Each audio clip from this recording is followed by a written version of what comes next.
जय जिनेन्द्र। मोक्ष मार्गस्य नेतारम् भेतारम् कर्म बुभृता ज्ञातारम् विश्वतत्त्वान् वन्दे तद्गुणलब्धये वन्दे तद्गुणलब्धये। अनंत उपकारी आस्था के आयाम चरम तीर्थंकर श्रमण भगवान महावीर को वंदन। प्रभु की परंपरा में विचरण करने वाले परम उपकारी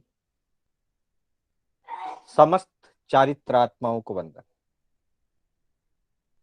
आत्मबंधुओं, सुशील माताओं एवं बहनों, श्री कर्नाटक जैन स्वाध्याय संघ के तत्वावधान में आयोजित मोक्ष मार्ग तत्वार्थ सूत्र की इस कक्षा में मैं शांतिलाल बोहरा आप सभी का हार्दिक स्वागत एवं अभिनंदन करता हूं। हमारी कक्षा तत्वार्थ सूत्र के 7वें अध्याय से आधारित चल रही है। 6 अध्यायों में हमने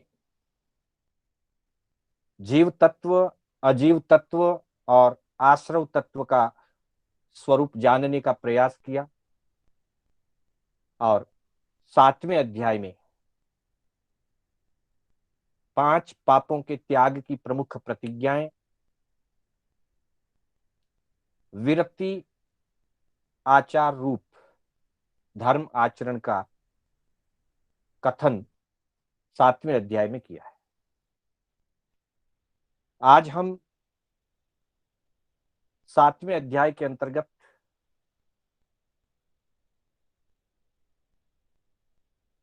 दिशि व्रत, साथ ही परिग्रह व्रत और देशावकाशिक व्रत अर्थात 5वें अणुव्रत की चर्चा करेंगे, 6ठे दिशि व्रत की चर्चा करेंगे और 10वें देशावकाशिक व्रत की चर्चा करेंगे। एक बार इन 3 सूत्रों का उच्चारण, जिसमें इन 3 व्रतों के अतिचारों से बचने का निर्देश दिया गया है। पूर्ण मंगल भावना के साथ, सर्व मंगल की भावना के साथ हम इन सूत्रों का उच्चारण करेंगे। 24वां सूत्र, क्षेत्र वास्तु हिरण्य सुवर्ण धन धान्यादि दासी दास कुप्य प्रमाणातिक्रमः। क्षेत्र वास्तु हिरण्य सुवर्ण धन धान्य दासी दास कुप्य प्रमाणातिक्रमः। 25वां सूत्र, ऊर्ध्वाधस तिर्यक व्यतिक्रम क्षेत्र वृद्धि स्मृत्यंतर्धानानि। ऊर्ध्वाधस तिर्यक व्यतिक्रम क्षेत्र वृद्धि स्मृत्यंतर्धानानि। और 26वां सूत्र, आनयन प्रेष्य प्रयोग शब्द रूपानुपात उद्गल क्षेपः। आनयन प्रेष्य प्रयोग शब्द रूपानुपात उद्गल क्षेपः। इन सूत्रों की हम चर्चा करें। इससे पूर्व व्रतों के पीछे जो मुख्य आशय है उस आशय को एक बार ध्यान में लें। व्रतों का धारण करना या प्रतिज्ञाओं का पालन करना गणित नहीं है।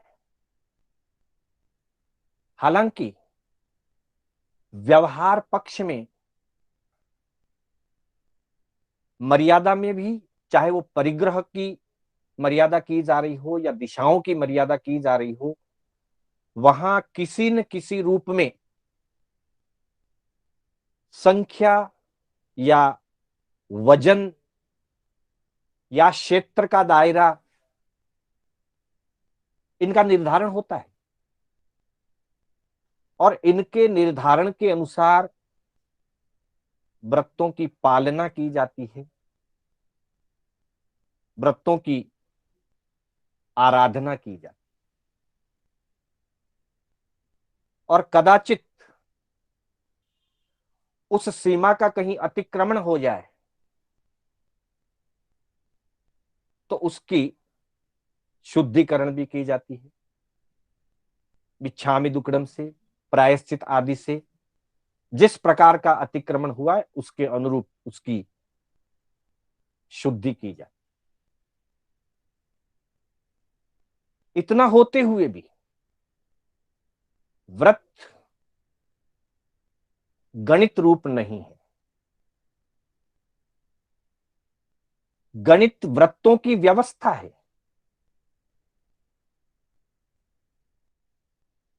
मेजरमेंट,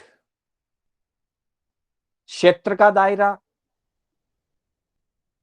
धन की गिनती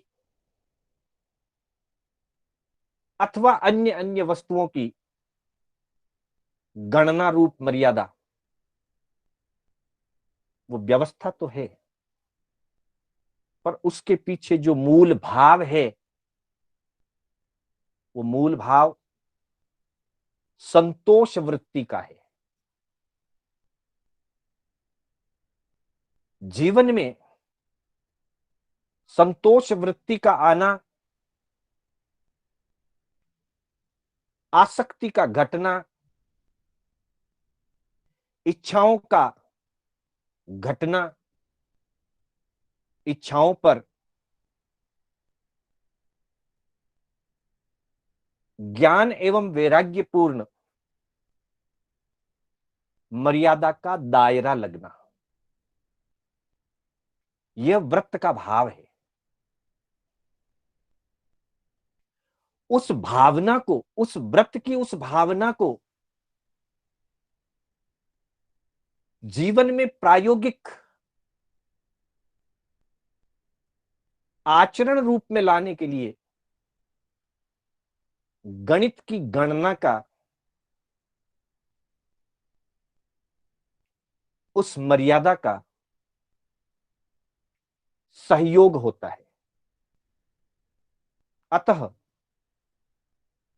जिस भी व्रत के अंतर्गत अतिचारों की जो बात हमारी चल रही है, अतिचारों की चर्चा चल रही है, उसमें आंतरिक भावों को मुख्यता के आधार पर समझें। हम सबसे पहले इच्छा परिमाण, आगम में परिग्रह परिमाण जो व्रत है श्रावक का, उसका नाम ही इच्छा परिमाण कहा है। उपासक दशांग में आनंद श्रावक के जीवन चरित्र के माध्यम से प्रभु ने फरमाया है, इच्छा परिमाणस्स समणो वासएणम पंचय्यारा जानी यव्वा न समायरियव्वा तंजहा। खेतवत्थु पम्माणाईकम में, हिरण्य सुवर्ण पम्माणाईकम में, दुप्पय चौपय पम्माणाईकम में, धन धन पम्माणाईकम में, कुव्य पम्माणाईकम में। इस प्रकार से 5 अतिचारों की चर्चा हुई। इच्छा परिमाणस्स, व्रत का मूल भाव इच्छाओं की मर्यादा है। इच्छाओं का सीमित हो जाना है। श्रावक की दृष्टि से इच्छाओं का सीमित हो जाना और अणघार धर्म की अपेक्षा से इच्छाओं का त्याग हो जाना। इच्छा रहे ही नहीं। इच्छाओं से मुक्त जीवन श्रमण निर्ग्रंथ का जीवन है, इच्छा मुक्त है। इच्छाओं की मर्यादा का जीवन श्रावक या श्रमणोपासक का जीवन। इच्छाएं आभ्यंतर भी होती है और इच्छाएं बाह्य भी होती है। मूलतः आभ्यंतर इच्छाओं की पूर्ति के लिए बाह्य इच्छाओं का योग बनता है। अंदर में लोभ की, परिग्रह की, लालसा की इच्छा होती है, भोग भोगने की इच्छा होती है, तब वस्तुओं का संग्रह किया जाता है। क्योंकि इंद्रिय भोगों के लिए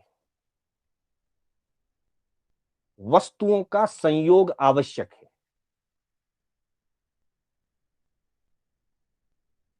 जीवन संचालन के लिए भी कुछ वस्तुओं का होना आवश्यक है, परंतु भोगों की पूर्ति के लिए वस्तुओं का सबसे बड़ा संयोग होता है। और जितनी इच्छाओं की लालसा बढ़ती है,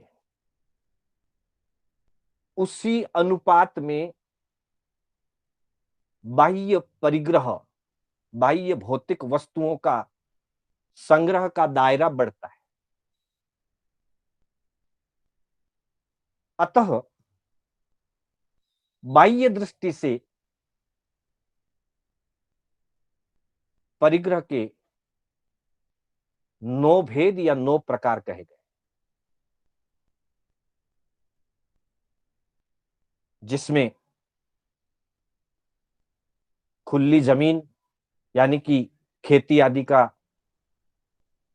जमीन का दायरा या प्लॉट, खुली जमीन, वास्तु अर्थात इमारतें, कंस्ट्रक्टेड प्रॉपर्टी, उसको वास्तु कहते हैं। वर्तमान में जो वास्तु शास्त्र की चर्चाएं होती है, ये सारा आगम में वत्थु शब्द से कहा गया और तत्वार्थ में इसको वास्तु ही नाम दिया है। हिरण्य, चांदी, सुवर्ण, सोना, धन, नकद, केस कैपिटल, धान्य, अनाज, दासी और दास या 2 पांव वाले दास दासी, 4 पांव वाले पशु आदि, दुप्पय चौपय। और इसके अतिरिक्त विभिन्न प्रकार की जीवन व्यवस्था से जुड़ी हुई घर सामान की संपूर्ण प्रकार की एक रेंज है। कपड़े हैं, बर्तन है, फर्नीचर है, टेबल कुर्सी है, ना मालूम कितनी कितनी चीजों की अपने को जरूरत होती है। उन सब को कुव्य कहा जाता है, कुप्य कहा जाता है।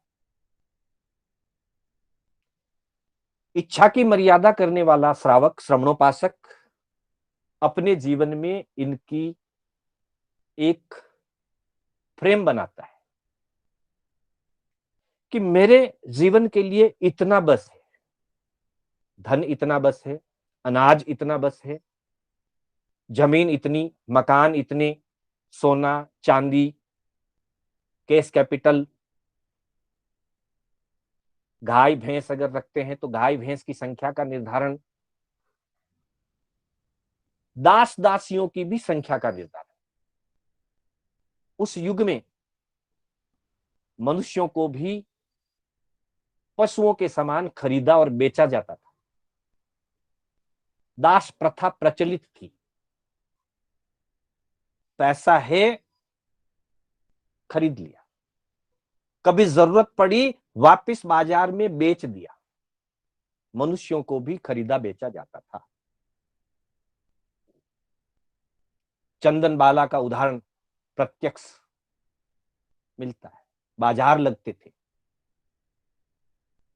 और बाजार में खड़े करके मनुष्यों को दास दासियों के रूप में खरीदा बेचा जाता था। तो वो भी एक प्रकार की परिग्रह या संपत्ति मानी जाती थी।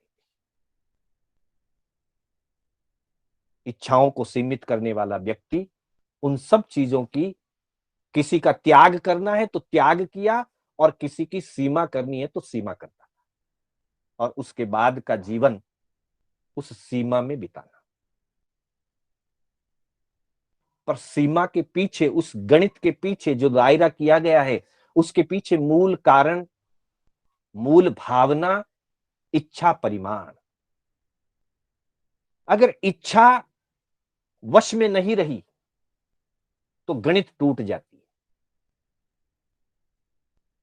चाहे वो जमीन के प्रति हो, चाहे वो सोने चांदी के प्रति हो, धन धान्य के प्रति हो, या कुवीय अन्य साधन सामग्री के प्रति, वो ना टूटे और इच्छा का परिमाण अंतर मन से स्वीकृत रहे।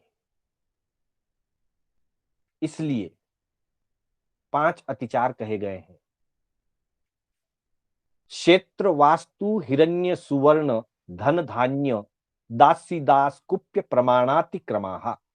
अर्थात क्षेत्र जो दायरा बांधा, वास्तु मकान आदि की गिनती, 1 मकान 2 मकान 4 मकान, जो भी सीमा रखी। सोने चांदी की सीमा वजन के आधार से रखी जाती थी। कितना ग्राम या कितना किलो चांदी या सोना।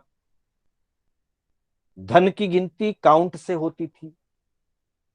आनंद श्रावक के जीवन में हम देखते हैं, उन्होंने 12 करोड़ की धनराशि का 3 विभागों में, 4 करोड़ व्यापार में, 4 करोड़ रिजर्व फंड और 4 करोड़ परिवार व्यवस्था के लिए, उन्होंने 12 करोड़ की मर्यादा रखी थी उस युग में। दासी दास, धान्य अनाज वर्ष भर के लिए कितना चाहिए, उससे ज्यादा इकट्ठा करने की जरूरत नहीं। दासी और दास ये 2 पद में आते हैं, और पशु भी इसी के अंतर्गत गिन लिए जाते हैं चतुष्पद में। आगम में दुप्पय चौपय शब्द है, तत्वार्थ सूत्र में दासी दास शब्द है। उसकी भी संख्या की मर्यादा। 40,000 गायों का गोकुल आनंद श्रवणोपासक के पास है, पर उन्होंने 40,000 पर लिमिट कर ली, उससे ज्यादा नहीं चाहिए। 12 करोड़ पर लिमिट कर ली, उससे ज्यादा नहीं चाहिए। और कुप्य में अन्य सामग्री, उसकी भी मर्यादा बांध ली जाती है। अगर उनका जो प्रमाण निर्धारित किया है, उसका जो मेजरमेंट डिसाइड किया है, प्रमाण का मतलब मेजरमेंट, उसकी संख्या, किसी की संख्या होती है, किसी का दायरा होता है, किसी का भार होता है, जो डिसाइड किया है, अतिक्रमाहा, अगर उसका अतिक्रमण हो जाता है, अनजाने में अतिक्रमण हो जाता है, तो वो अतिचार रूप है। कैलकुलेशन चूक गए, भूल से कोई चीज ज्यादा आ गई, दायरे से बाहर बढ़ गए,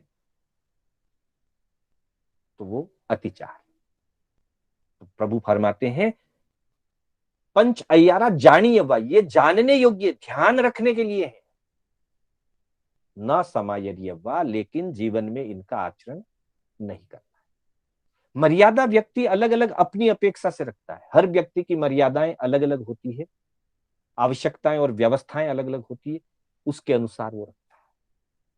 बंधुओं, ये 5वां व्रत धार्मिक दृष्टि से, आध्यात्मिक दृष्टि से कर्म बंधन से बचाता है। पर इसका एक दूसरा रूप भी है, सामाजिक रूप।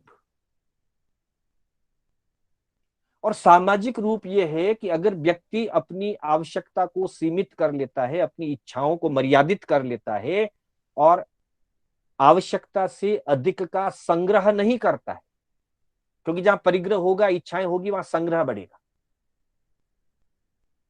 संग्रह बढ़ाने पर वही वस्तु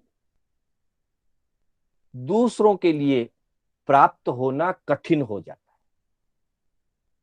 मैंने तो अनावश्यक रूप से आवश्यकता से अधिक इकट्ठा कर लिया, और दूसरे को जो उसकी minimum basic needs and necessities है, वही उसको अवेलेबल नहीं हो पा रहा।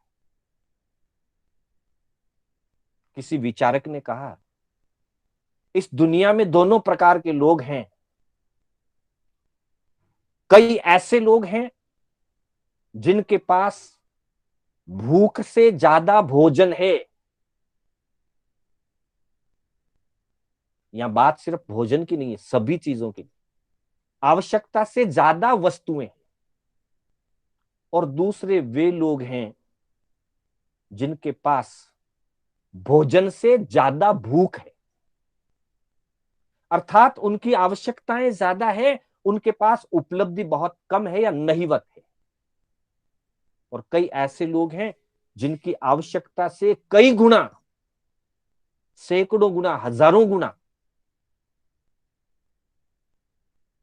इकट्ठा है, संग्रह है। तो परिग्रह परिमाण व्रत साधक की धार्मिक भावना को पुष्ट करता है, अनावश्यक कर्म बंधन से बचाता है, और साथ ही सामाजिक सौहार्द पैदा करता है। सामाजिक व्यवस्था का सुंदर स्वरूप उपस्थित होता है। अगर हर व्यक्ति इस बात को स्वीकार करे, हम कहने के लिए तो कहते हैं कि जैन धर्म दुनिया का सर्वश्रेष्ठ धर्म है, बिल्कुल है, निश्चित रूप से। लेकिन हमने जैन धर्म के व्रतों के उस स्वरूप को, जिससे सामाजिक सौहार्द उत्पन्न हो सकता है, जिससे सामाजिक व्यवस्थाएं सुंदर बन सकती है, उस रूप में इसको दुनिया के कोने कोने के लोगों को समझाने की जरूरत है। पहले तो स्वयं समझने की जरूरत है, स्वयं पालन करने की जरूरत है, और फिर इसका स्वरूप अन्य लोगों को समझाने की जरूरत है।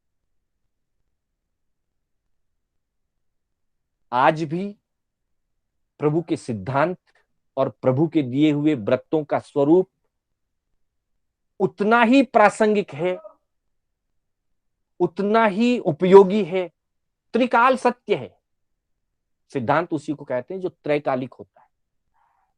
आज भी उतना ही उपयोगी है, उतना ही प्रासंगिक है जितना प्रभु के समय में था, और भविष्य में भी उतना ही उपयोगी है। बस उपयोग में लाने की और उपयोग में लिए जाने के लिए प्रेरणा और उसके सही स्वरूप को समझने समझाने की जरूरत है। तो यह सामाजिक सुव्यवस्था का एक बहुत सुंदर रूप है, इच्छा परिमाण। हिंसा का दायरा रुकेगा, आसक्ति का दायरा रुकेगा, कर्म बंधन का दायरा रुकेगा, और सबको सब वस्तु सहज सुलभ होगी। इसलिए इन 5 चीजों की या 5 रूपों में मर्यादा करने की जरूरत है, 9 प्रकार की वस्तुओं की, और उस मर्यादा में रहने की जरूरत है। तब निर्मल निरतिचार व्रत की आराधना होगा। इसी कड़ी में 25वें सूत्र के अंतर्गत दिशाओं की मर्यादा की बात कही। जो व्यक्ति परिग्रह की मर्यादा करता है, और आगे आएगा उपभोग परिभोग की बात, उपभोग परिभोग की जो मर्यादा करता है, उसे परिग्रह कम चाहिए। और जब परिग्रह कम चाहिए तो गमनागमन की भी ज्यादा जरूरत नहीं है, क्योंकि इच्छा की भी मर्यादा हो चुकी है और परिग्रह की भी मर्यादा हो चुकी है। ऐसी दोनों चीजों की मर्यादाओं को पालन कराने वाला व्रत छठा दिशी परिमाण व्रत, जो 25वें सूत्र के अंतर्गत इसकी बात हमारे सामने आएगी। 25वां सूत्र, 25वें सूत्र के अंतर्गत दिशाओं की मर्यादा 3 अपेक्षा से की गई। बंधुओं, सामान्य व्यवहार में मुख्य रूप से 4 दिशाएं मानी जाती है, उत्तर दक्षिण पूर्व पश्चिम। किसी अपेक्षा से 6 दिशाएं मानी जाती है। जब हम छठे व्रत की प्रतिज्ञा का पाठ बोलते हैं तो आता है पूर्वादि 6 दिशाओं में जितनी भूमिका की मर्यादा की हो या हद रखी हो, तो वहां पूर्व पश्चिम उत्तर दक्षिण ये 4 दिशाएं, और फिर ऊर्ध्व दिशा अधो दिशा, ऊंची दिशा नीची दिशा, इस तरह से 6 दिशाएं होती। इन 6 को मुख्य रूप से 3 दिशाओं में वर्गीकृत कर दिया गया, एक ऊंची दिशा, एक अधो यानी कि नीची दिशा, और पूर्व पश्चिम आदि सभी को तिरछी दिशा में गिन लिया गया। इसलिए ऊंची दिशा का परिमाण, नीची दिशा का परिमाण, तिरछी दिशा का परिमाण। तो किसी अपेक्षा से 4 दिशाएं कही गई सामान्य व्यवहार में, किसी अपेक्षा से ऊंची और नीची को मिलाकर के 6 दिशाएं कही गई, किसी अपेक्षा से 3 दिशाएं कह दी, ऊंची दिशा, नीची दिशा, तिरछी दिशा। किसी अपेक्षा से 10 दिशाएं कही गई। जब हम यश कीर्ति आदि की बात करते हैं तो कहते हैं कि महापुरुषों का यश 10 दिशाओं में फैलता है। 10 दिशाओं का मतलब है 4 दिशाएं, उत्तर दक्षिण पूर्व पश्चिम, 4 विदिशाएं या 4 कोण जिसको हम कहते हैं, ईशान कोण, आग्नेय कोण, नैऋत्य कोण, वायव्य कोण। मतलब 2 दिशाओं के बीच का जो कॉर्नर होता है उसको कोण या विदिशा भी कहते हैं। तो 4 दिशाएं, 4 कोण, 8 ऊंची दिशा, नीची दिशा, 10 दिशा, 10 दिशाओं की भी अपेक्षा बताई। और किसी अपेक्षा से 18 दिशाएं भी कही गई। 4 दिशाएं और 4 विदिशाओं के बीच में अनुदिशा के रूप में और छोटा सा एक एंगल निकाल दिया, तो 8 और 8 अनुदिशाएं 16 हो जाती है, और ऊंची दिशा नीची दिशा 18 दिशाएं। आचारांग सूत्र के अंतर्गत 18 द्रव्य दिशाओं का और 18 भाव दिशाओं का वर्णन। द्रव्य दिशाओं में यही 18 दिशाएं हैं लोक की अपेक्षा से, और भाव दिशाओं की अपेक्षा में जीव के विभिन्न भेदों को गिनती करके 18 भेद, ऊंची दिशा देव गति, नीची दिशा नरक गति, और बाकी के 4 स्थावर, 4 वनस्पतियों के विभाग, बेइंद्री, तेंद्री, चौरेंद्री और तिर्यंच पंचेंद्री, ये 4 विभाग, और मनुष्यों के 4 विभाग, कर्म भूमि के मनुष्य, अकर्म भूमि के मनुष्य, अंतर्द्वीप के मनुष्य और समूर्छिम मनुष्य। यूं 18 प्रकार के जीवों को 18 भाव दिशाएं कही गई है। संसार का प्रत्येक जीव द्रव्य और भाव की अपेक्षा से इन्हीं 18 दिशाओं में से कहीं न कहीं से आता है, और फिर आयु पूरा करके इन्हीं 18 दिशाओं में कहीं न कहीं वापस भव भ्रमण के लिए जाता है। उस प्रसंग में वहां पर आचारांग सूत्र के अंतर्गत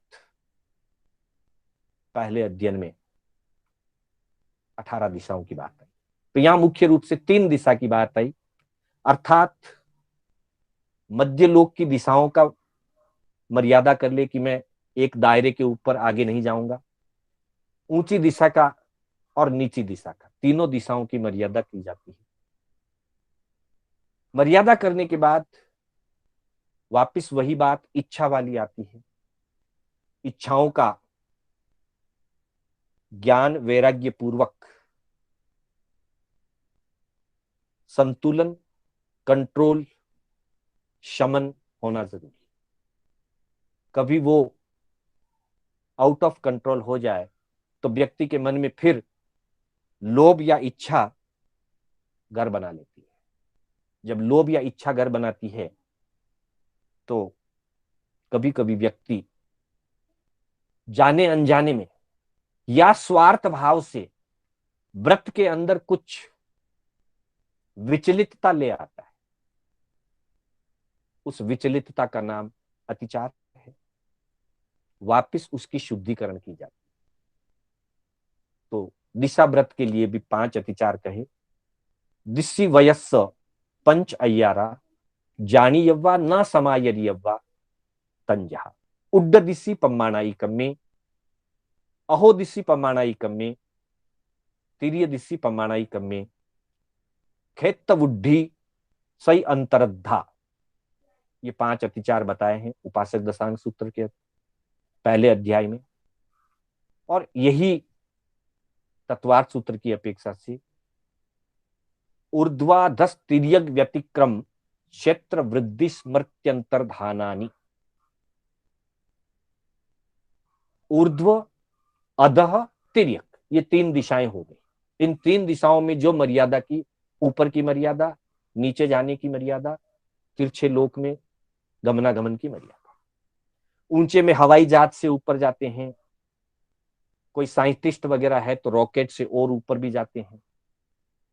हम सामान्य व्यक्ति सामान्य दिनों में खाली first floor, second floor, 10th floor, अभी मल्टी स्टोरी बिल्डिंग है तो फ्लोर के हिसाब से ऊंची दिशा। उसी तरह से basement, first basement, second basement, अधो दिशा। अथवा कोई माइंस वगैरह में उतरते हैं, समुद्र के अंदर पनडुब्बी आदि के द्वारा भी नीचे जाया जाता है, अधो दिशा है। और बाकी सामान्य रूप से तिरछी दिशाओं में ज्यादातर हमारा गमनागमन तिरछी दिशाओं में होता है, अर्थात पूर्व, पश्चिम, उत्तर, दक्षिण दिशाओं में। उनकी जो मर्यादा की गई है उनका अतिक्रमण नहीं होना। अतः कहा ऊर्ध्व अध तिर्यक व्यतिक्रम। विकृति की भावना से बांधी हुई मर्यादा का या उसके विपरीत कोई भी अतिक्रमण जब होता है वो अतिचार होता है। इसके अलावा चौथा नंबर पे कहा क्षेत्र वृद्धि। कभी व्यक्ति स्वार्थ भाव से कि मैंने 1000 किलोमीटर या 100 किलोमीटर, जो भी जिसने रखा है, या 10 किलोमीटर चारों दिशाओं में रखा है, उत्तर, दक्षिण, पूर्व, पश्चिम।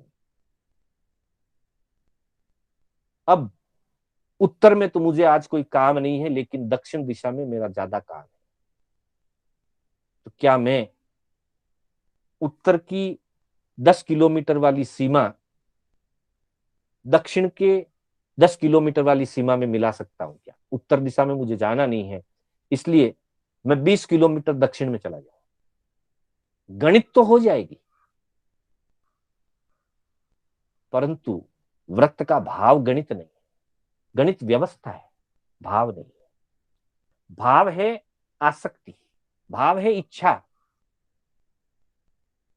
और मैंने दायरा रखा क्यों? दायरा इसलिए रखा कि पूरे संसार में कहीं पर भी व्यक्ति 6 काय की विराधना कर सकता है, गमनागमन के द्वारा कर सकता है।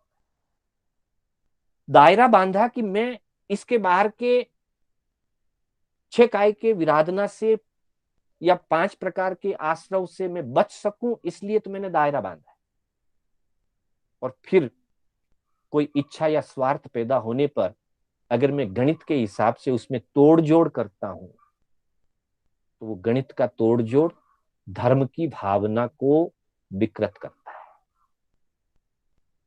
अतः स्वार्थ बुद्धि से ऊपर उठते हुए संतुष्टि भाव, मैंने लिया है व्रत, किसी ने जबरदस्ती नहीं दिया। लेने से पहले सोच करके, व्यवस्था को देख करके, आवश्यकता की हर प्रकार की मनोवृत्ति, मनोदशा, बल, सामर्थ्य, सब कुछ चिंतन करें, चिंतन करके ग्रहण करें, लेने के बाद दृढ़ता से निभाएं। इसलिए क्षेत्र वृद्धि, दायरा घटाना बढ़ाना, एक क्षेत्र से कम करके दूसरे क्षेत्र में बढ़ा दें, अतिचार। और कभी कभी स्मृति अंतर्धान, सही अंतर्धा, सही का मतलब स्मृति, अंतर्धा मतलब अंतर्धान, याद नहीं रहा और गलती से दायरे से आगे निकल गया, या मैंने क्या दायरा बांधा मैं भूल गया हूं, उस कारण भूलने से भी अतिचार लगता है। मैं गया या नहीं गया लगता है, मैं भूल गया। व्रत जो भी लिए जाएं उनके प्रति जागरूकता की जरूरत। अतः ज्ञानीजन फरमाते हैं कि जो व्रत जब भी लिया जाता है, जिस भाव से लिया जाता है, उसके पीछे क्या क्या आशय रखे गए हैं, उनको अपनी डायरी में नोट कर लिया जाना। चाहे छोटा व्रत नियम लिया, चाहे कोई बड़ा व्रत नियम लिया, जो भी व्रत नियम मर्यादा बांधी, उसे अच्छी तरह से खुलासेवार किनका आधार रखा है, किन परिस्थितियों को ध्यान में रखा गया है, किस रूप में व्रत लिया गया है, उसको डायरी में नोट करें। और समय समय पर उस व्रत की डायरी का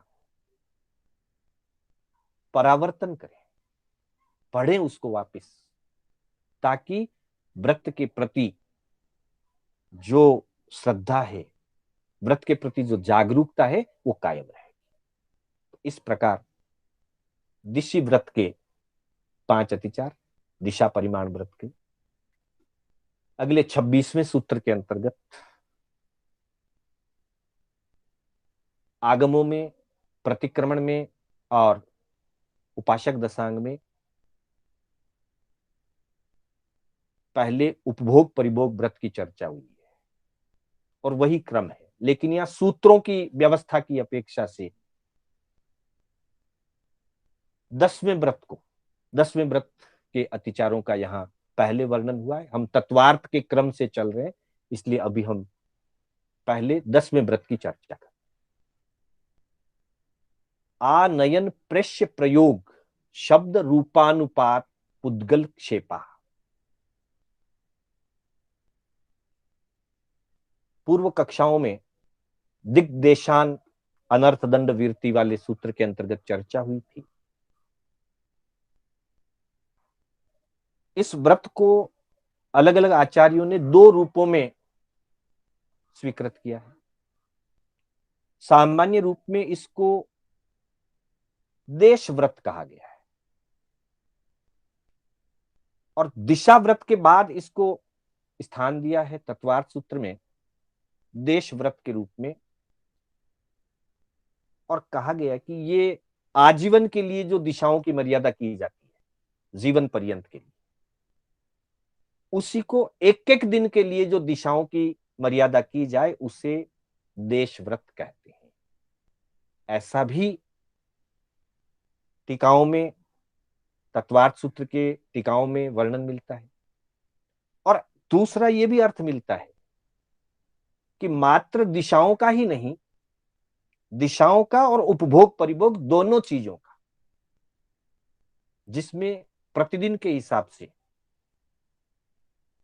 एक एक दिन की मर्यादा की जाती है, उसे देशावकाशिक व्रत या देश व्रत कहा गया है।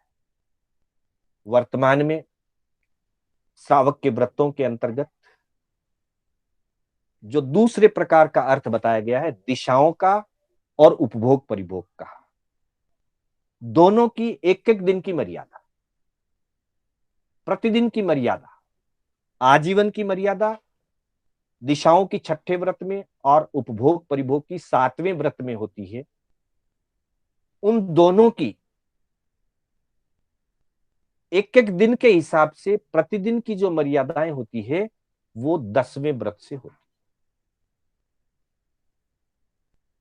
अर्थात आज एक दिन के लिए मैं अपनी गमनागमन का भी दायरा सीमित करता हूं, आजीवन के लिए मैंने पूरा हिंदुस्तान रखा हो, पर आज मुझे पूरे हिंदुस्तान नहीं घूमना है।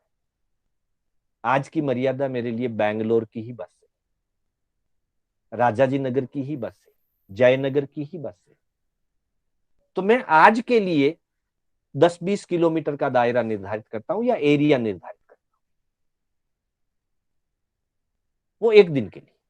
कल मेरी जैसी स्थिति होगी मैं उसके अनुसार निर्धारित करूंगा, पर over the whole, on the whole, total जो दायरा मैंने आजीवन के लिए बांधा है, एक दिन का दायरा किसी भी रूप में उस आजीवन वाले दायरे से आगे नहीं बढ़ सकता। आउटर बाउंड्री वही रहेगी, वो आउटर बाउंड्री आजीवन के लिए छठे व्रत में जो इंटरनल बाउंड्री, आज के लिए मैं वापस इंटरनल बाउंड्री रख रहा हूं जो उसके अंदर रहेगी, उसके बाहर की नहीं हो सकती। हिंदुस्तान का अगर दायरा रखा है तो प्रतिदिन के दायरे में हिंदुस्तान के अंदर अंदर की दिशाओं का सीमाकरण होगा। कोई ये नहीं सोच सकता कि आजीवन के लिए मैंने वो रखा है, पर आज के लिए मैं बांग्लादेश तक का रख लूं या नेपाल तक का रख लूं, ऐसा नहीं हो सकता, क्योंकि आउटर बाउंड्री हिंदुस्तान। तो आउटर बाउंड्री से और छोटी करके जो इनर बाउंड्री होती है वो 10वें व्रत में। दिशाओं के लिए भी यही बात है और उपभोग परिभोग के लिए भी यही बात है। 7वें व्रत में 26 बोलों के रूप में जिन जिन उपभोग परिभोग के साधनों की जो संख्याएं, जो क्वालिटीज, जो रेंज व्यक्ति ने अपनी निर्धारित की है, वो उसके लिए आजीवन की आउटर बाउंड्री, उससे आगे तो जा नहीं सकता, पर उतनी रोज नहीं चाहिए। आजीवन के लिए तो मान लीजिए व्यक्ति ने 50 तरह की मिठाइयां रखी, 100 प्रकार के द्रव्य खुले रखे हो, 100 प्रकार की वनस्पतियां खुली रखी हो जीवन भर के हिसाब से, पर आज तो 100 द्रव्य नहीं खाऊंगा, जरूरत ही नहीं है, इच्छा भी नहीं है, इच्छा भी सीमित है। आज के लिए 5 वनस्पतियां बहुत है, 2 मिठाइयां बहुत है, 25 द्रव्य बहुत है, तो ये वापस inner boundary day to day. इसलिए 10वें व्रत में दिशाओं की मर्यादा और उपभोग परिभोग दोनों चीजों की मर्यादा होती है। अब उसके पालन करते हुए फिजिकल रूप से तो हम बाहर नहीं गए मान, लेकिन मन वश में नहीं रहा और सीमा के बाहर की वस्तु मंगवाई, सीमा तो बांध ली, श्रीरामपुरम से बाहर नहीं जाऊंगा, लेकिन किसी को भेज करके, मैं तो नहीं गया पर किसी और को चिकपेट भेज करके वस्तु मंगवाई या जयनगर भेज करके वस्तु पहुंचाई। इसलिए आनयन प्रेष्य, आनयन का मतलब मंगवाना और प्रेष्य का मतलब भेजना, मतलब सीमा के उपरांत किसी वस्तु को मंगवाना या सीमा से बाहर किसी वस्तु को किसी और के द्वारा भेजना। खुद तो जा नहीं सकता, खुद ने तो सीमा बांधी, पर स्वार्थ और इच्छा का टकराव हो गया। व्रत की भावना के साथ स्वार्थ और इच्छा का जब टकराव होता है कभी कभी, तो कभी उसमें व्रत की दृढ़ता की भावना रहती है तो व्रत का भाव मजबूत रहता है और इच्छा को वश कर लिया जाता है, और कभी कभी उस टकराव में व्रत की भावना कमजोर भी पड़ सकती है, छदमस्त है, स्वार्थ भाव है। अगर कमजोर पड़ गई तो इच्छा हावी हो जाएगी, और जब इच्छा हावी हो जाती है तो अतिचार लगने लगते हैं, ज्यादा हो जाए तो अनाचार हो जाता है। एक लिमिट, आंशिक रूप से अगर कोई चीज होती है तो वो अतिचार के रूप में गिनी जाती है, और प्रतिक्रमण से, प्रायश्चित आदि से शुद्धिकरण। तो आनयन प्रेष्य प्रयोग, प्रयोग का मतलब प्रवृत्ति, भेजने की प्रवृत्ति, मंगवाने की प्रवृत्ति। अब उसके लिए भी किसी व्यक्ति को तैयार करना होगा। कौन जाएगा, किसको भेज सकते हैं? हमारे पास कोई व्यक्ति ही नहीं है, वो भी दूर खड़ा है, तो उसके बुलाने के लिए आवाज दी, शब्दानुपात। हमारे दायरे से बाहर खड़ा है, बहुत छोटा दायरा रखा मैंने। किसी ने रखा आज का दायरा, घर से बाहर नहीं जाऊंगा।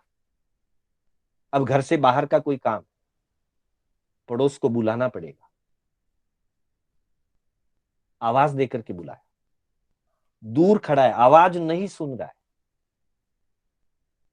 तो हमने चेहरे के हाव भाव से, इशारे आदि से उसको समझाया, आवाज से बुलाया, आवाज देकर के काम करवाया, अपनी सीमा से बाहर का शब्दानुपात। आवाज से सुना नहीं किसी ने, सुनाई नहीं दिया अगले को, दिखाई तो दे रहा है, सुनाई नहीं दे रहा है। हमने हाव भाव से, इशारे से उसको ये बात समझाई कि मेरा ये काम कर। तो रूपानुपात, रूप दिखा करके अपने भाव प्रेषित किए, शब्द बोल करके अपनी बात उस तक पहुंचाई और दायरे से बाहर का काम करवाया। कभी आवाज सुन नहीं रहा है, हमें तो व्यक्ति दिखाई दे रहा है, पर उसने मुंह दूसरी तरफ किया हुआ है, वो हमें नहीं देख पा रहा है। मैं देख रहा हूं सामने वाले, सामने वाला मुझे नहीं देख रहा, और आवाज सुन नहीं रहा है, मेरी आवाज पहुंच नहीं रही। वैसी स्थिति में तीसरा तरीका अपनाया जाता है, उद्गलक्षेप। अर्थात कोई छोटा मोटा कागज को रोल करके फेंक दिया, छोटा सा कोई कंकर फेंका, पत्थर का टुकड़ा फेंका, कुछ भी एक छोटी सी चीज, कोई भी पुद्गल की ऐसी वस्तु फेंकी जो उसको जाकर के लगे और लगते ही वो घूम करके देखे। मेरी अंतर की भावना है कि वो घूम करके मुझे देखे और मेरा काम कर दे, ये मेरा अंतर भाव है। तो उसको कहा पुद्गल क्षेपा। पुद्गल आदि फेंक करके, कोई वस्तु आदि फेंक करके, मतलब कभी हम शब्द करके काम करवा लेते हैं, आवाज दे करके, कभी चेहरे से हाव भाव प्रेषित करके काम करवा लेते हैं, और इन दोनों से भी नहीं हुआ तो किसी कंकर पत्थर आदि को फेंक करके। इसलिए कहा देशावगासीयस्य समणोवासयनम पंच अय्यारा जानीयव्वा न समयर्यव्वा तंजहा। आणवण पाओगे, वस्तु मंगवाना, पेशवण पाओगे, किसी व्यक्ति को या वस्तु को भिजवाने की व्यवस्था करना, सद्दाणुवाए, शब्द का अनुपात करके, अर्थात शब्द पहुंचा करके कोई काम करवाना, रुवाणुवाए, रूप दिखा करके कोई काम करना, बहिया पोगल पक्खे में, सीमा से बाहर किसी पुद्गल आदि को फेंक करके बाहर खड़े व्यक्ति को बुला करके फिर ये कार्य करवाना। आनयन प्रेष्य प्रयोग, शब्द रूपानुपात, पुद्गल क्षेपा, ये देशावकाशिक व्रत के 5 अतिचार कहे गए हैं। यत्नापूर्वक इनसे बचने का निर्देश प्रभु ने फरमाया है, ताकि हमारा व्रत और व्रत के पीछे की मूल भावना, संतुष्टि, इच्छाओं का सीमाकरण, आसक्ति की घटती दशा, ये व्रतों की मूल भावना है। उस मूल भावना को सुरक्षित रखने के लिए ये सारी बाहर की व्यवस्थाएं हैं।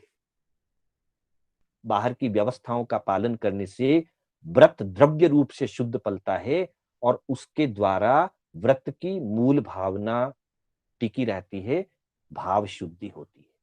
इस तरह से अतिचारों से बचने से व्रत द्रव्य और भाव दोनों रूप से निरतिचार पालित होता है, और जब व्रत निरतिचार पालित होता है तब कर्मों की निर्जरा होती है। इसी भावना के साथ आज की कक्षा को हम यहीं विराम देंगे। पहले मंगल पाठ होगा, उसके बाद किसी की जिज्ञासा हो तो पूछ सकते हैं, बाद में 5, 7, 8 मिनट का टाइम बचेगा। जय जिनेन्द्र। पुनः मेरे बोलने में कोई स्खलना हुई हो अथवा जिनाज्ञा विपरीत कोई कथन हुआ हो तो उसके लिए मैं आप सभी की साक्षी से, संघ की साक्षी से, पंच परमेष्टि की साक्षी से जय जिनेंद्र करता हुआ मिच्छामि दुक्कडम करता हूँ और आप सभी का आभार व्यक्त करता हूँ। जय